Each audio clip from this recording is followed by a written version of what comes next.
चालू कर लीजिए। नमस्कार जी, पंजाब इंजीनियरिंग इंदौर में आपका स्वागत है। ये अपनी 5 किलो पैकिंग के लिए पैकिंग मशीन है, बेड सिलर है। इससे आप उसकी हाइट कम ज़्यादा भी कर सकते हैं पाउच के हिसाब से।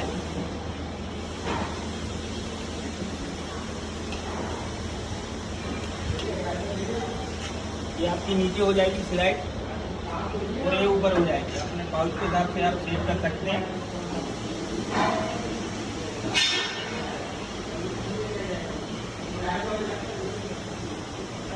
ये अपनी मशीन ऑन हो गई, ये हीटर ऑन हो गया, ये फैन ऑन हो गया। ये इसका बेल्ट का स्पीड कंट्रोलर है, इसे आप कम ज़्यादा कर सकते हैं। यहाँ से इसमें पाउच पकड़ाना होगा और यहाँ से पैक होकर आपका निकल जाएगा। ये इमरजेंसी स्विच है।